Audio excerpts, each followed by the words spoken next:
The disgraced financier Jeffrey Epstein is dead. Did he kill himself? Was he killed? There was something happening here that was bigger than just Jeffrey Epstein. Stunningly rich. He had a $20 million house, his own private island in the Caribbean. It has a nickname, the Pedophile Island. I lived in a model's apartment in Midtown. I think it was on 42nd Street. And it was a huge apartment. At any given time, there could be 3 girls or there could be 20 girls. We were all about the same age and we were in the city by ourselves, you know, some of us for the first time.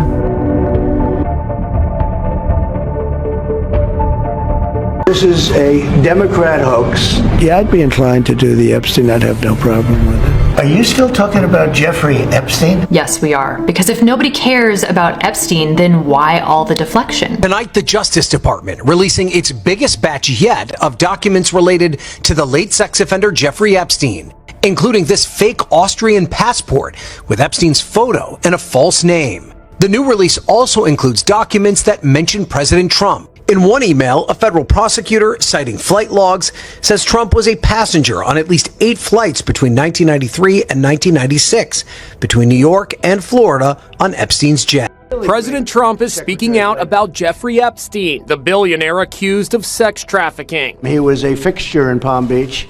I had a falling out with him a long time ago. I don't think I've spoken to him for 15 years. Epstein was actually banned from Mar-a-Lago, according to court documents obtained by Inside Edition, after Epstein was accused of sexually assaulting an underage girl at the club. I was not a fan of his. That I can tell you. I was not a fan of his.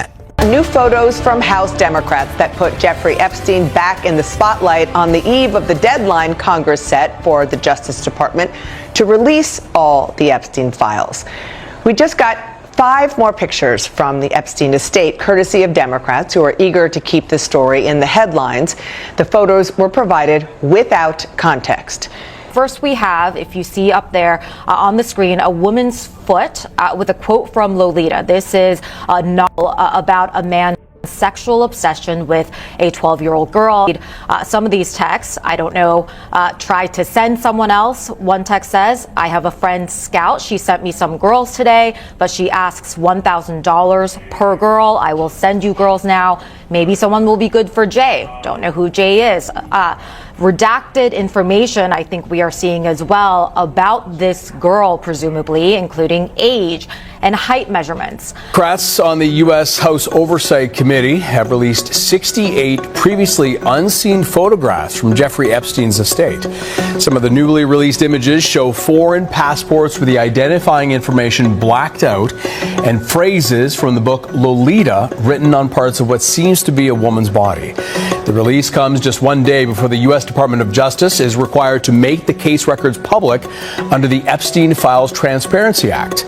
The new images have raised fresh questions about the scope of the files the DOJ holds as lawmakers push for full transparency. The Justice Department has finally released some of the highly anticipated Epstein files. More than 300,000 pages of documents related to the late convicted sex offender were made public today.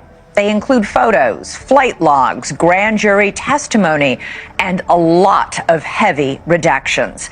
Among the photos is this one of pop superstar Michael Jackson with Epstein, and this dinner photo showing Mick Jagger and former President Bill Clinton together. News Nation is digging through the documents. We'll give you the latest breaking news as we find it, but if you think this means it's now case closed, think again.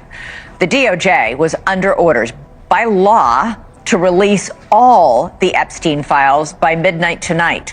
And even though the DOJ released 300,000 files today, Deputy Attorney General Todd Blanche said there are at least a few 100,000 more that have still not been released. Blanche says the DOJ needs more time to make redactions to protect victims. He says the rest of the files will be released on a rolling basis over the next few weeks. Some lawmakers say that violates the law that was signed by President Trump 30 days ago. So now some top Democrats, including Senator Chuck Schumer, are...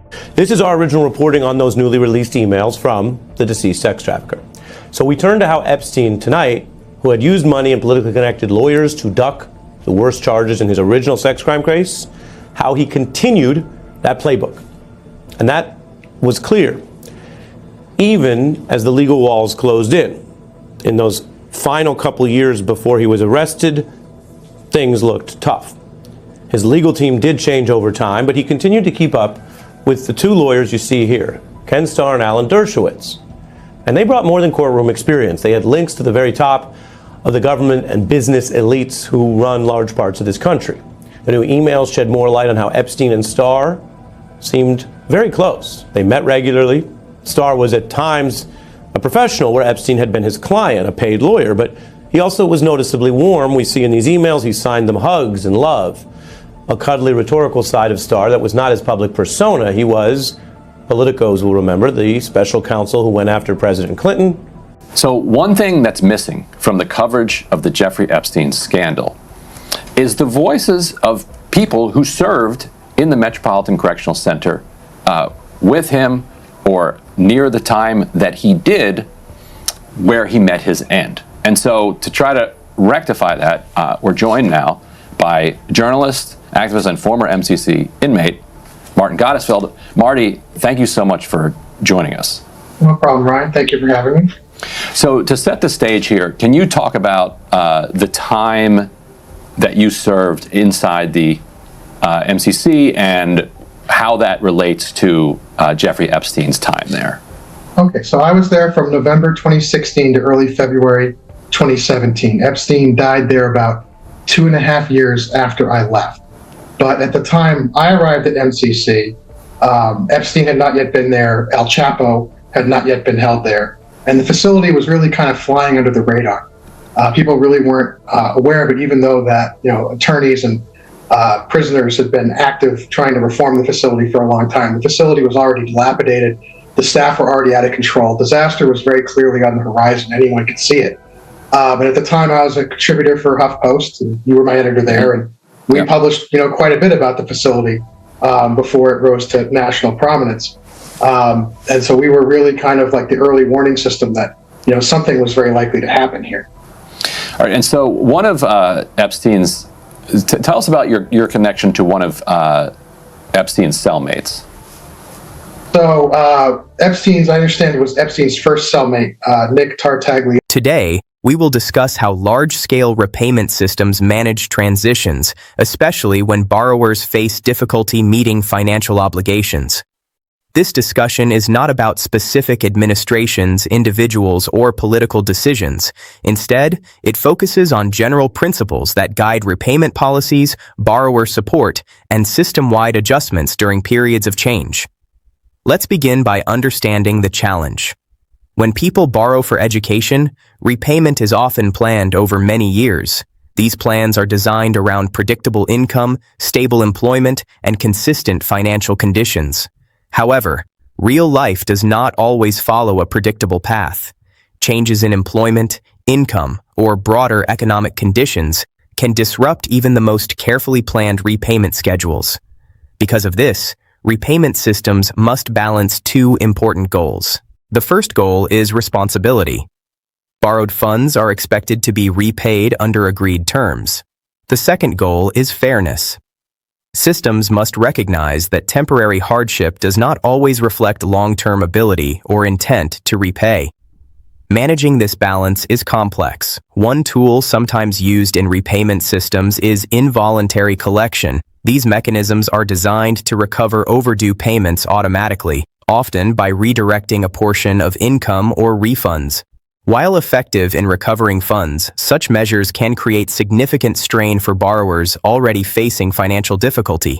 For this reason, involuntary collection is typically treated as a last resort. Before such measures are applied, systems often explore alternatives such as revised repayment plans, temporary pauses, or restructuring options.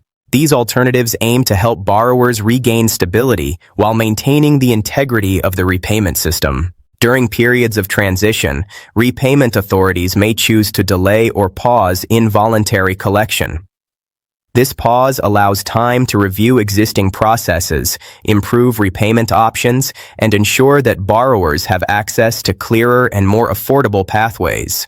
Such pauses are not a cancellation of responsibility. Instead, they are a reset designed to improve long-term outcomes for both borrowers and the system itself. Clear communication is essential during these transitions. Borrowers need to understand what is changing, what is not, and what steps they can take next. Confusion can lead to missed opportunities for assistance or unintentional default. Effective communication focuses on clarity. It explains eligibility, timelines, and available options in simple terms. It reassures borrowers that support exists while emphasizing the importance of re-engagement with repayment plans. Another key element is repayment flexibility. Modern repayment systems increasingly recognize that one-size-fits-all schedules are not effective.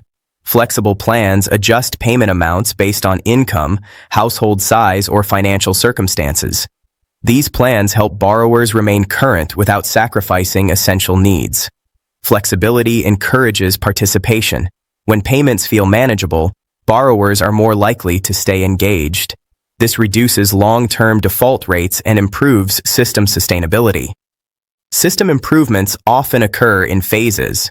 Before restarting stricter enforcement measures, administrators may review processes to ensure they function fairly and efficiently. This review can include updating technology, simplifying enrollment, and improving customer support.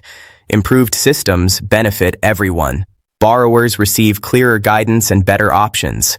Administrators gain more accurate data and smoother operations. The overall system becomes more resilient. Another important principle is fairness. Fairness means applying rules consistently while recognizing individual circumstances. It also means ensuring that borrowers are informed before penalties occur. Transparent criteria and clear warnings help prevent surprises.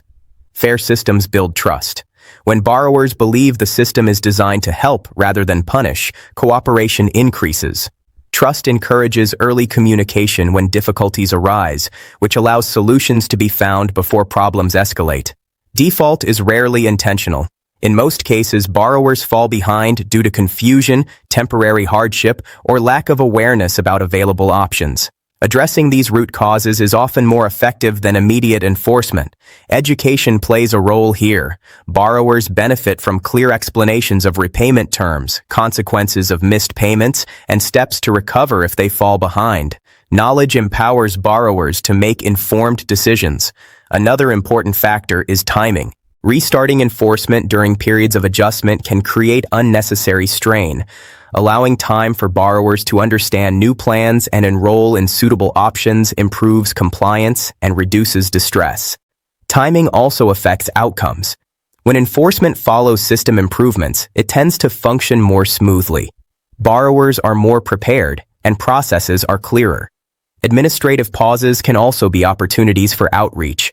During these periods, agencies may encourage borrowers to update contact information, review repayment status, and explore alternatives. Proactive outreach reduces long-term risk. Technology supports this process. Digital tools can simplify enrollment, provide reminders, and offer real-time updates. When designed well, technology reduces barriers rather than creating new ones. However, accessibility matters. Not all borrowers have the same level of digital access or financial literacy. Systems that offer multiple communication channels tend to be more inclusive. Another concept worth discussing is long-term sustainability. Repayment systems must function over decades. Short-term recovery measures should not undermine long-term trust or participation.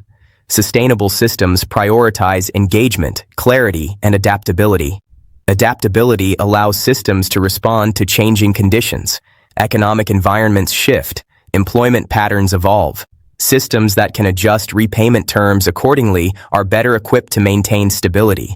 Supportive approaches also reduce administrative burden. When fewer borrowers default, fewer resources are spent on enforcement. This allows agencies to focus on guidance, improvement, and service. From a broader perspective, repayment systems reflect shared responsibility. Borrowers commit to repayment, and systems commit to fairness and clarity. When both sides fulfill their roles, outcomes improve. Temporary pauses in enforcement are not signals of weakness. They are strategic decisions designed to strengthen systems and protect participants during transitions. These pauses acknowledge complexity rather than ignoring it. Over time, improved systems tend to reduce reliance on involuntary measures. When repayment plans are affordable and understandable, fewer borrowers fall behind. This creates a healthier cycle of engagement and compliance. In closing, managing student loan repayment requires balance. It requires accountability without rigidity, support without avoidance, and enforcement only when necessary. By prioritizing clear communication,